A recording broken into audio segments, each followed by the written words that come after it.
dari kelompok artikel kelas 10 akan mewawancarai seorang guru yang sudah senior, yaitu Bapak Dr. Andes Tujuh.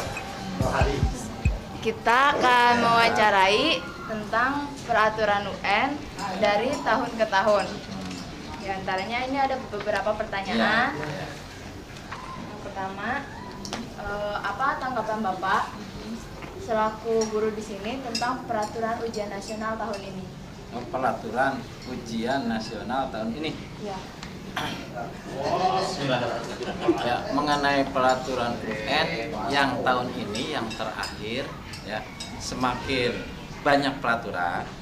Ya, tahun ini semakin banyak peraturan, semakin banyak rambu-rambu, ya.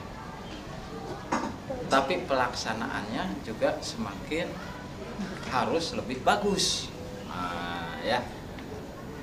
Menurut Bapak, ya, sebaiknya UN itu dihapuskan.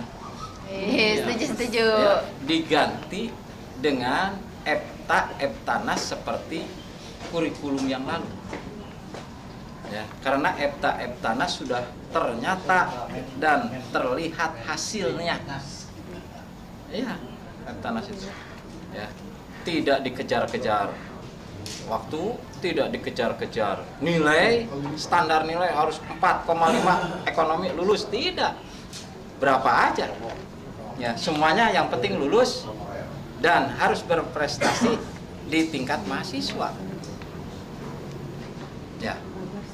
Terus di sini juga ada lagi menurut Bapak, kelebihan dan kekurangannya itu dari tahun ke tahun itu kekurangannya itu makin meningkat apa makin turun? Terus kalau kelebihannya juga menurut Bapak dari tahun ke tahun peraturan UN kan berubah-ubah, itu makin meningkat apa menurun? UN sebetulnya tidak ada peningkatan, bahkan yang ada terus menurun. Ya, membuat kebohongan publik satu secara umum. Maksudnya kebohongan publik apa, Pak? Bagaimana anak lulus? Dibuatlah rekayasa. Iya, rekayasa nilai, bantuan dan lain sebagainya. Zaman Eptanas tidak ada, murni itu.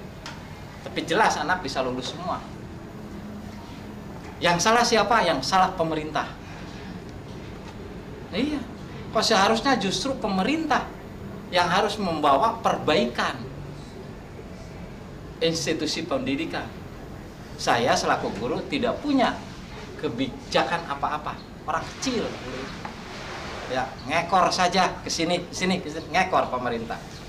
Yang harus introspeksi adalah pemerintah dengan sistem UN-nya yang sekarang saya katakan tadi semakin aneka ragam peraturan UN.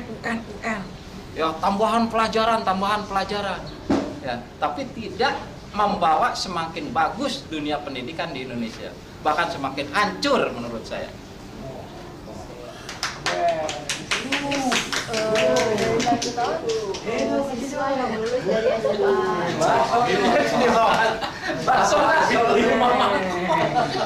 Ini keren wawancara ya. Dari tahun ke tahun siswa di SMA 1 itu yang lulus semua atau ada sebagian yang tidak lulus? Kalau hanya SMA 1 saya masih percaya. Iya, dibandingkan dengan sekolah lain bahkan swasta. Justru yang aneh tapi nyata, ya, SMA 1 nilainya lebih kecil dibandingkan dengan SMA swasta. Aneh, padahal jelas kualitas SMA 1. Nah, ada apa di sekolah swasta itu? Kan pasti rekayasa.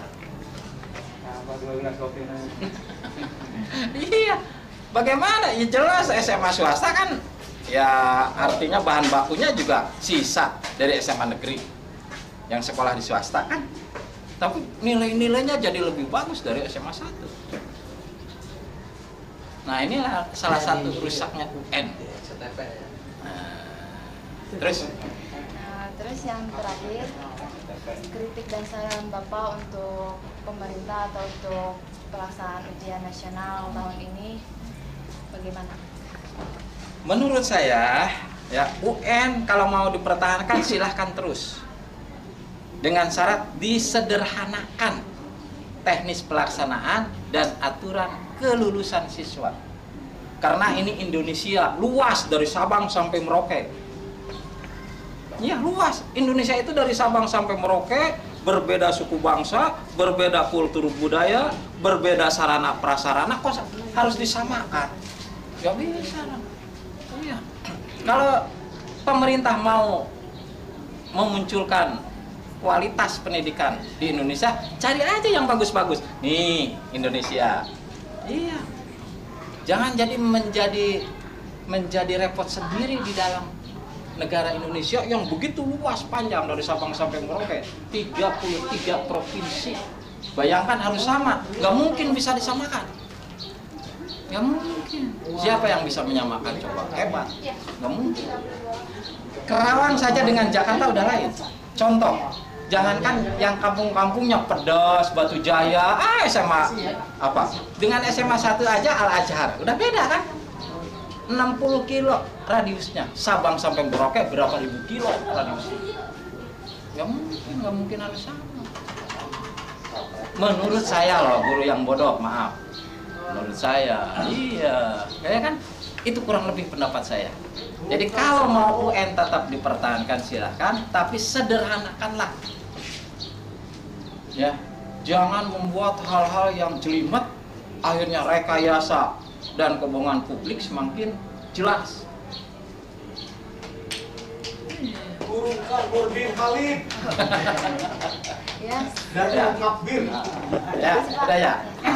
Maaf ya kalau memang apa yang saya sampaikan kurang pas menurut pandangan umum. Ini hanya salah satu pandangan guru SMA 1 yang bodoh.